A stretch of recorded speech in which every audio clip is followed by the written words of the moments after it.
नमस्कार, आपका स्वागत है। मैं हूं आपके साथ ज्योति निषाद। बुलेटिन की शुरुआत करते हैं। कुरुक्षेत्र यूनिवर्सिटी में 38वें रत्नावली महोत्सव का आयोजन किया गया, जिसमें सीएम नायब सिंह सैनी ने शिरकत की। सीएम सैनी ने 4 दिवसीय महोत्सव का उद्घाटन किया, जिसके बाद सीएम ने सभा को संबोधित भी किया। सीएम ने सबसे पहले सभी को रत्नावली आयोजन की शुभकामनाएं दी। सीएम सैनी ने कहा कि महोत्सव हरियाणा के लिए गौरवशील विरासत है। सीएम ने और कुछ क्या कहा, आपको सुनवाते हैं।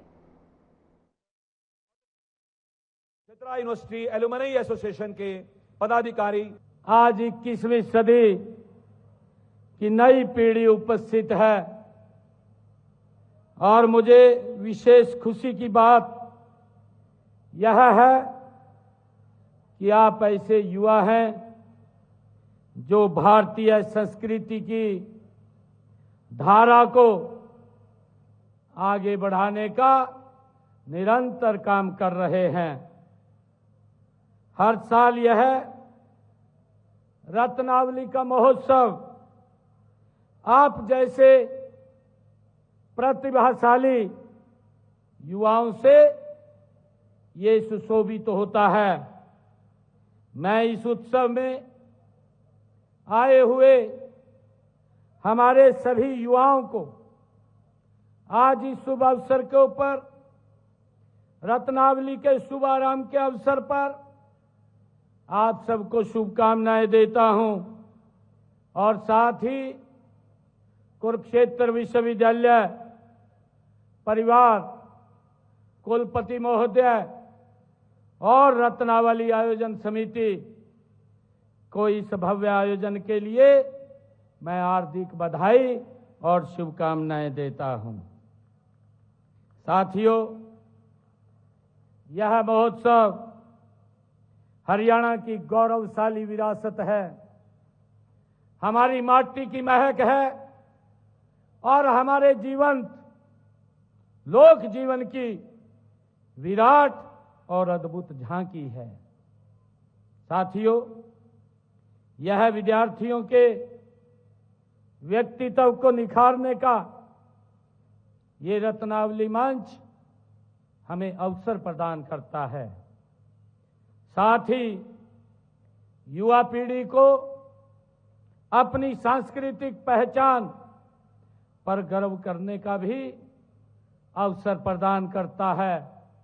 मैं इसके लिए पूरी आयोजन समिति और कुरुक्षेत्र विश्वविद्यालय को मैं बहुत बहुत बधाई देता हूं।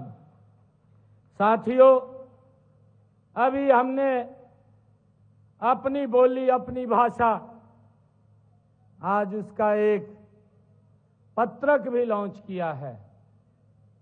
इसका लाभ आने वाले समय के अंदर मेरे हरियाणा प्रदेश के युवाओं को, जो अपनी पारंपरिक बोली से, अपनी भाषा से हमारी जो एक पहचान बनेगी, उससे जुड़ेंगे तो बड़ा लाभ ये हमारे युवाओं को तो मिलेगा, परंतु हमारी संस्कृत विरासत की एक दुनिया में अलग पहचान भी बनेगी।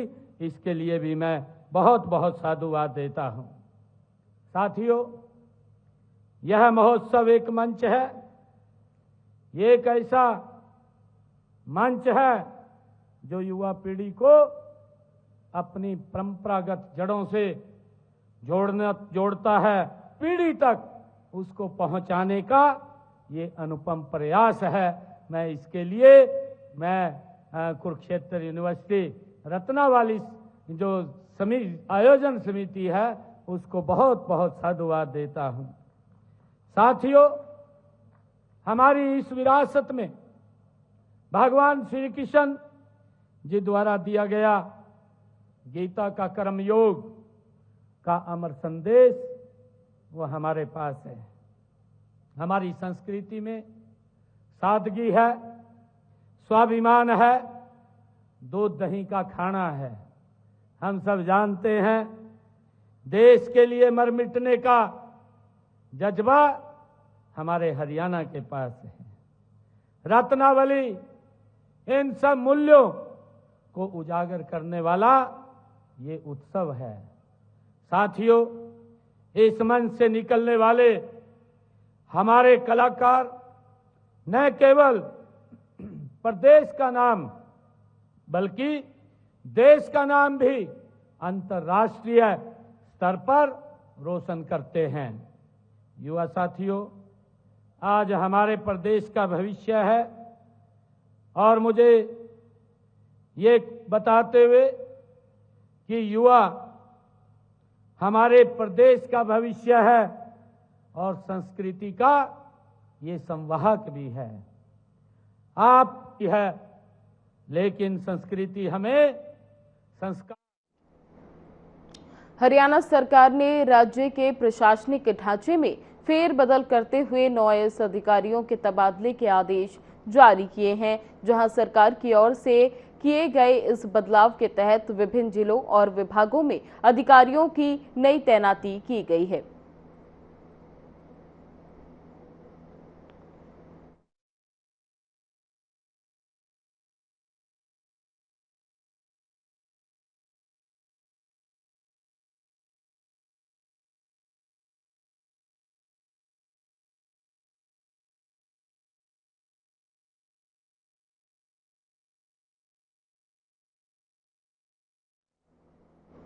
समालखा अनाज मंडी में पिछले करीब 1 सप्ताह से धान की खरीद न होने से किसानों ने भारतीय किसान यूनियन की अगुवाई में प्रदर्शन किया, जहां इस दौरान किसानों ने धान खरीद एजेंसी फेड के कार्यालय को ताला लगाकर कार्यालय के बाहर धान की ढेरी में आग लगाकर रोष प्रदर्शन किया।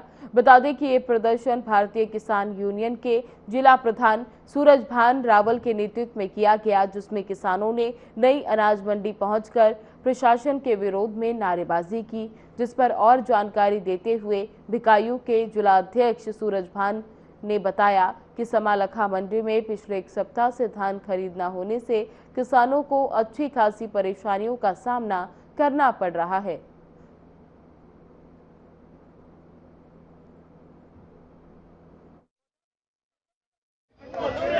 हमारी परचेज 21 तारीख में हुई थी, जिसकी हमने परचेज खरीदी 1111 MT की, और उसके बाद नहीं हुई है। आज क्या कुछ हुआ? आज तो किसान भाई आए थे, कुछ उन्होंने अपना रोष प्रकट कराया है और ताला लगा दिया। इसका डिपार्टमेंट को ताला लगा दिया, हमारी मार्केटिंग सोसाइटी। और हाँ जी, आज क्या? और जी कुछ अपने जीरी ले रहे थे, उसमें भी आग लगा दी। अब क्या बोल रहे हैं आप लोग को? भाई हमारा तो ये है, हम परचेज करेंगे, जैसे ही मिल मैल वाले आ जाएंगे और हम परचेज करेंगे, कोई दिक्कत नहीं। परचेज कर भी रहे हैं और आज भी शुरू करेंगे परचेज। तो हम कुछ डेट की परचेज करेंगे, जितनी कोशिश है। और जैसे आला अधिकारी होगा, जैसे हमारा ऑफिस खुलेगा, हम कार्रवाई करेंगे। बात करेंगे आगे। देखिए, संभाल के हम 10 दिन पहले चेतावनी धरना दिया था, हमने एफर्ट वालों को समझाया था, भाई टाइम रहते ठीक ठाक 10 दिन का सीजन है, इसको ठीक ठाक निपटा लो। लेकिन क्या है, 8 दिन से इनकी शर्त है, अगर 469 रुपये कमीशन जिम्मेदार देगा पर्दे पीछे, तो हम उठाने का काम करेंगे, अन्यथा ऐसे ही मंडी में पड़ी रहेगी। ये जो है 1 हफ्ता से 1 क्विंटल जीरी ऑन रिकॉर्ड अभी तक एफर्ट ने खरीदी नहीं है। जो भी जीरी इन्होंने कट्टे दे के भरवाई है, वो ठग्गा ठोरी से 369 रुपये देने के बावजूद रात बरात को ये भरवाते हैं। हुडल दिशाल मोहल्ले में जन स्वास्थ्य विभाग की लापरवाही के कारण स्थानीय निवासियों के मकानों में दरारें आ गई हैं। 30-35 साल पुरानी पेयजल पाइपलाइन से पानी रिसने के चलते लगभग 10-15 मकान क्षतिग्रस्त हो गए हैं और गिरने का खतरा बना हुआ है। लोगों ने बताया कि बार बार शिकायत करने के बावजूद कोई कार्रवाई नहीं हुई, जिससे उन्हें अपने घर छोड़ने तक की नौबत आ रही है। वहीं संबंधित अधिकारी राहुल जैन ने बताया कि जानकारी मिलते ही पाइपलाइन बंद करा दी गई और समस्या का समाधान जल्द किया जाएगा।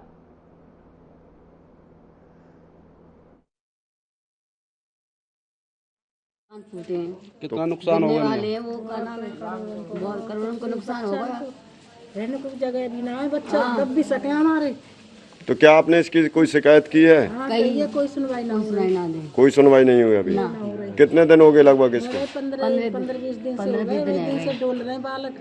जैसे ही हमारे इसमें संज्ञान में मामला आया था, हमने तुरंत वहाँ ये करी जाके और हमने जो पुरानी लाइन ली थी उसको हमने बंद करा दिया। और ऐसी कोई दिक्कत नहीं है फिलहाल, कंपनी से पानी लीक नहीं है। तो लोगों की समस्या का समाधान कब तक किया जा सकता है, बता रहे हैं वो कि हमने साथ की साथ तो लाइन हमने बंद कर दी, और कोई भी आगे कोई भी समस्या आती है तो उसका समाधान साथ साथ कर देंगे। बाबूजी, हमारे पड़ोस में जो मकान फूटे हैं, हमारे जो सड़क है, सड़क के नीचे 6 फुट पे एक पाइपलाइन जा रही है पानी की जी, वो इसको 104 साल हो चुके हैं और वो पाइपलाइन लीक है, पता नहीं कब से लीक है। और हमारे पड़ोस में कम से कम 10-15 मकानों में बहुत हानि हो चुकी है और मेरे आमने सामने वाले, आगे पीछे वाले सारे मकान फट चुके हैं और बहुत ही ज़्यादा फट चुके हैं। उन्होंने लाखों का नुकसान हो चुका है, बहुत ज़्यादा। तो क्या आपने इसकी शिकायत कहीं की है? हाँ बाबूजी, हमने शिकायत करी थी इसकी सीएम विंडो पर अभी तक हमारी कोई सुनवाई नहीं हुई थी। पहले बोल रहे थे कि ये सरकारी छुट्टी पड़ चुकी है 5 दिन की, पर छुट्टी भी कंप्लीट हो गई है, पर अभी भी हमारी कोई सुनवाई नहीं है।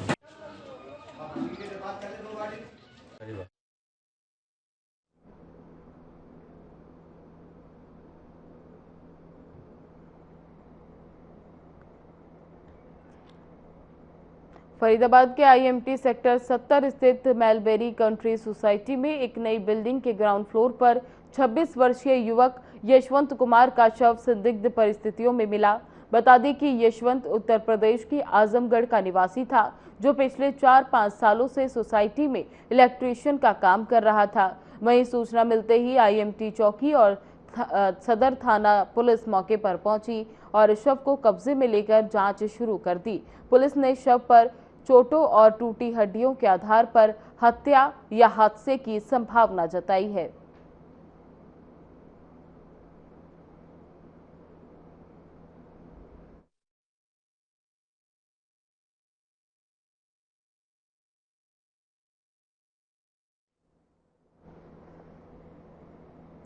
रतिया के वार्ड नंबर 12 से लापता युवक का शव फतेहाबाद रोड पर झाड़ियों में पड़ा मिला, जहां शव मिलने के बाद इलाके में सनसनी फैल गई। तो वहीं सूचना मिलते ही मौके पर पहुंची पुलिस ने शव को कब्जे में लेकर पोस्टमार्टम के लिए भेज दिया। साथ ही जानकारी के मुताबिक युवक के शव के पास नशे के इंजेक्शन भी मिले हैं। हालांकि परिजनों का कहना है कि युवक चिट्टे के नशे का आदी था। इस मामले में सिटी थाना एसएचओ रणजीत सिंह ने बताया कि मृतक पहला नशा करता था और उसके बाद पुलिस द्वारा उसका इलाज भी करवाया जा रहा था और उसकी दवाई भी चल रही थी। वहीं परिजनों के बयान पर आगे की कार्रवाई शुरू कर दी गई है।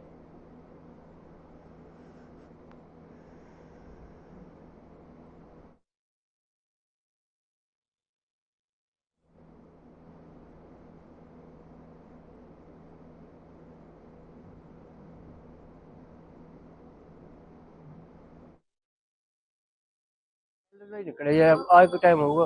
कोई शिकायत वगैरह भी ਦਿੱਤੀ थाने? नहीं जी, पता ही नहीं ਲੱਭਦੇ ਤਾਂ ਹੁਣ ਪਤਾ ਲੱਗਿਆ ਜੀ। ਦੰਦ ਟੀਕ ਵੀ ਆ ਜਾਊਗਾ ਕਦੇ ਪੂਰਾ ਗਿਆ ਹੋਣਾ। ਕੀ ਗੱਲ ਕੀ ਹੋਈ ਹੈ? ਇਹ ਟੀਕਾ ਲਾ ਕੇ ਮਰਿਆ ਜੀ ਚਿੱਟੇ ਦਾ। ਪ੍ਰਸ਼ਾਸਨ ਕੁਝ ਨਹੀਂ ਕਰ ਰਿਹਾ। ਰਤੀਏ ਦੇ ਵਿੱਚ ਡੇਲੀ 3-4 ਮੁੰਡਿਆਂ ਦੀ ਐਵਰੇਜ ਪੈ ਰਹੀ ਹੈ ਜੀ ਚਿੱਟੇ ਨਾਲ। ਪ੍ਰਸ਼ਾਸਨ ਇਹਦੇ ਵਿੱਚ ਕੁਝ ਨਹੀਂ ਕਰ ਰਿਹਾ ਜੀ ਕਾਰਵਾਈ। ये लड़का है कुलदीप सिंह सन ऑफ गुरदयाल सिंह, उम्र है 35 साल, शिमलापुरी।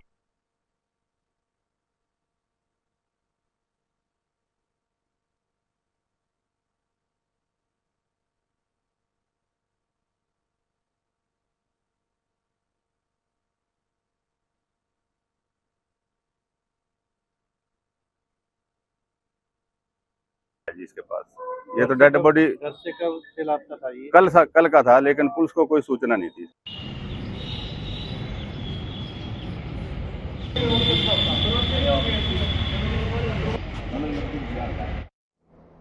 महेंद्रगढ़ जिले में सीएम फ्लाइंग रेवाड़ी की टीम ने बस में चेकिंग अभियान चलाया। साथ ही फ्लाइंग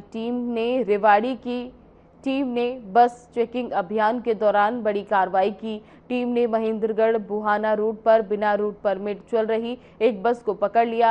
जांच में दस्तावेज अधूरे पाए गए। विभाग ने नियमों के उल्लंघन पर बस मालिक का 11,000 का चालान काटा। अधिकारियों ने बताया कि बिना परमिट और नियमों की अनदेखी करने वाले वाहनों के खिलाफ सख्त कार्रवाई जारी रहेगी।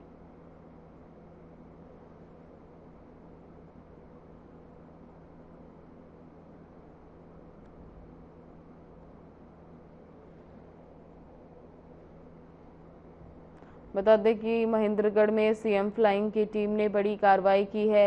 सीएम फ्लाइंग की टीम ने बिना परमिट वाली बसों पर छापा मारा और साथ ही लगातार छापेमार कार्रवाई जारी है। एक बस में बिना परमिट के कारण टीम ने छापा मारकर 11,000 का चालानी कार्रवाई बस की है। लगातार अधिकारियों का कहना है ये कार्रवाई आगे भी जारी रहेगी और बिना परमिट के बसों पर चालानी कार्रवाई की जाएगी।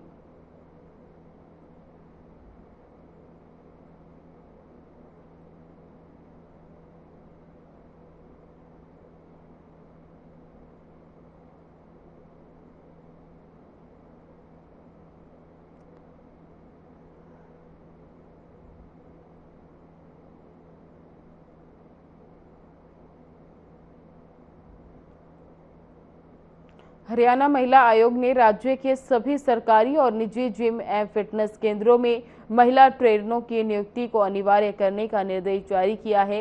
ये कदम महिला जिम यूजर्स की सुरक्षा और सहजता को ध्यान में रखते हुए उठाया गया है।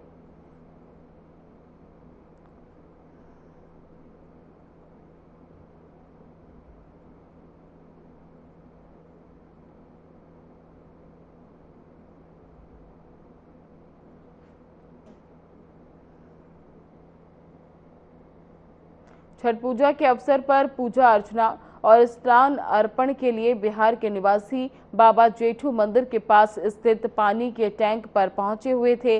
वहीं अचानक एक बिजली का तार टूटकर पानी में गिर गया, जिसकी वजह से वहां 4-5 लोगों को करंट लग गया, जिसकी सूचना पाकर प्रशासन व पुलिस की टीम वहां पर पहुंची और करंट लगने वालों को तुरंत सरकारी अस्पताल पहुंचाया गया। सभी की स्थिति अभी नियंत्रण में है और वहीं वे उपचाराधीन है।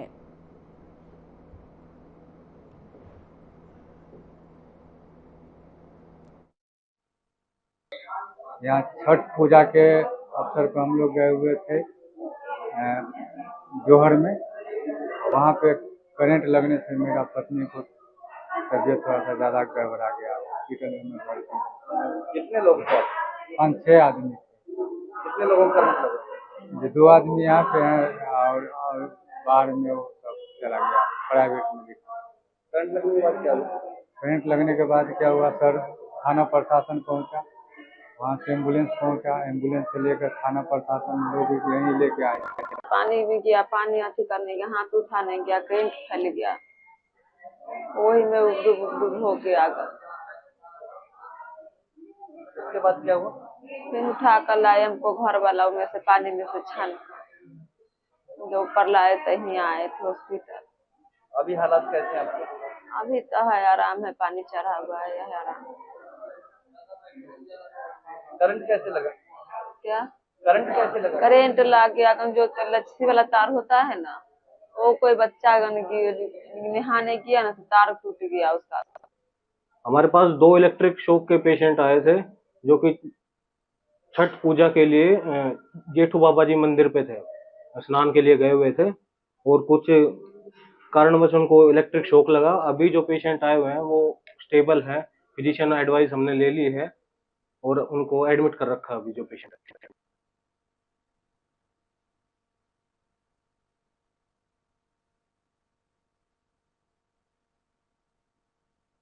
शहर के ऐतिहासिक सुलहराही तालाब पर हर साल की तरह इस बार भी पूर्वांचल सेवा समिति की ओर से छठ महापर्व की भव्य तैयारियां की गई थी। इसीलिए छठ महापर्व पर भव्य आयोजन भी वहां किया गया था, जिसमें हजारों श्रद्धालुओं ने भाग लिया। चारों ओर छठ मैया के जयकारों और भक्ति गीतों की गूंज सुनाई दी। व्रतधारी महिलाओं और पुरुषों ने परंपरा अनुसार जल में खड़े होकर सूर्य को अर्घ्य अर्पित किया और छठ मैया से परिवार की सुख समृद्धि, संतान प्राप्ति और घर परिवार की शांति की कामना की। छठ घाट पर उमड़ी भीड़ और वातावरण में फैली भक्ति भावना ने पूरे क्षेत्र को आध्यात्मिक रंग में रंग दिया है।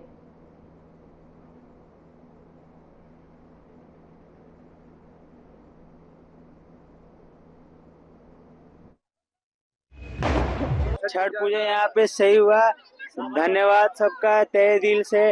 अच्छा हुआ छठ पूजा, धन्यवाद करते हैं। अच्छा सब कुछ अच्छा हुआ, छठ पूजा बढ़िया से हो गया और इतना बढ़िया छठ पूजा यहाँ पे बना हुआ, हर चीज सब कुछ बढ़िया हुआ। यहाँ पे हम विगत 5 सालों से करते आ रहे हैं और बिहार का ये बहुत ही पावन पर्व है और इसको बहुत धूमधाम से मनाया जाता है। उस आस्था को हम यहाँ तक लेके आए हुए हैं, ताकि लोग देखें कि पूजा पाठ और आस्था क्या चीज होती है। कहीं कहीं आजकल जो भाग दौड़ की दुनिया में ये सब चीज विलुप्त होती जा रही है, उसको हम लोग रीइंफोर्स करने की कोशिश कर रहे हैं कि लोग समझे इस बात को कि ये पूजा जो है ना क्यों की जाती है। ये छठ पूजा जो है, छठी मैया की हम पूजा करते हैं, जिसमें 2 दिन का होता है मेनली। पहले दिन जो है ना डूबते हुए सूरज को हम अर्घ देते हैं, और फिर मॉर्निंग में उगते हुए सूरज को, जिससे कि माँ जो है अपने बच्चों की बेहतर कामना करने के लिए ये सब चीजें करती है। हमारा जो छठ पर्व होता है यह दिवाली के 7 दिन बाद मनाया जाता है। इसमें पहले दिन नहाई खाई से शुरू होता है। इसमें घिया की सब्जी, चने की दाल और चावल बनता है, और अगला दिन खरना होता है जिसमें खीर बनता है और रसिया खीर और मीठी पूरियां बनाई जाती है। और उसके अगले दिन सूर्य ढलते हुए सूर्य को अर्घ दिया जाता है, और प्रातः उसके अगले दिन सुबह उगते हुए सूरज को दिया जाता है। सोलर आई पे पिछले 5 सालों से हम सोलर आई पे लगातार ये कार्यक्रम कर रहे हैं, आयोजन हो रहा है। धीरे धीरे इसके प्रति लोकल लोगों में भी काफी हम लोगों के प्रति समर्थन आया है, और प्रशासन का भी पूरी तरह समर्थन रहा है इस बार। उन्होंने सफाई वगैरह और सिक्योरिटी से संबंधित सारी चीजों को उन्होंने संभाला, जिससे हमारे काम काफी कलावली शहर से एक चौंकाने वाली वारदात सामने आई। यहां बीती रात अज्ञात चोरों ने हुड्डा क्षेत्र में स्थित आरके स्पोर्ट्स की दुकान को निशाना बनाया। खास बात ये रही कि चोरों ने दुकान से सिर्फ स्पोर्ट्स कपड़े ही चुराए, बाकी सामान को हाथ तक नहीं लगाया। चोरों की ये वारदात सीसीटीवी कैमरे में कैद भी हो सकती है। जब सुबह दुकान मालिक रोहित कुमार पहुंचे तो देखा कि पीछे का शटर उठा हुआ है और ताला टूटा पड़ा है। अंदर का नजारा देखकर उनके होश उड़ गए। कपड़ों के पैकेट गायब थे और जो बचे थे वे बिखरे पड़े थे। सूचना मिलते ही थाना प्रभारी सुनील कुमार अपनी टीम के साथ मौके पर पहुंचे। उन्होंने पूरे इलाके की गहन जांच की और आसपास लगे सीसीटीवी कैमरों की फुटेज खंगालनी शुरू की।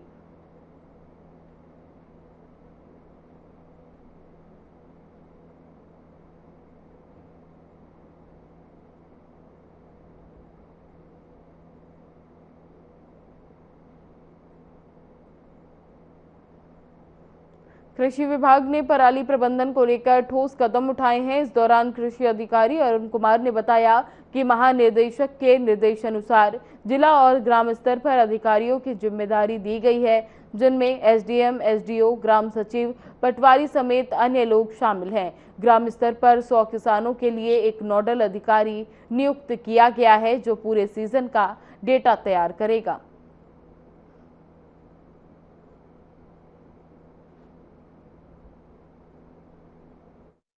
प्रबंधन को लेके हमारे महानिदेशक जी ने पराली प्रोटेक्शन फोर्स तैयार की है, जो डिस्ट्रिक्ट लेवल पे, सब डिवीजन लेवल पे, ब्लॉक लेवल पे और विलेज लेवल पे काम कर रही है। सब डिवीजन लेवल पे सभी एसडीएम साहिबान हैं, हमारे एसडीओ साहिबान हैं और डीएसपी साहिबान हैं, उसमें सभी मेंबर हैं। इसी तरह जो हमारी विलेज लेवल की जो कमेटी है, उसमें हमारे कृषि विकास अधिकारी हैं और पंचायत से ग्राम सचिव हैं और रेवेन्यू से पटवारी हैं। इसके 3 ये मेंबर हैं जो पूरा इसको देख रहे हैं। पराली प्रबंधन के लिए जो विलेज लेवल की जो टीम है वो लोगों को जागरूक कर रही है इस बारे में कि पराली ना जलाई जाए।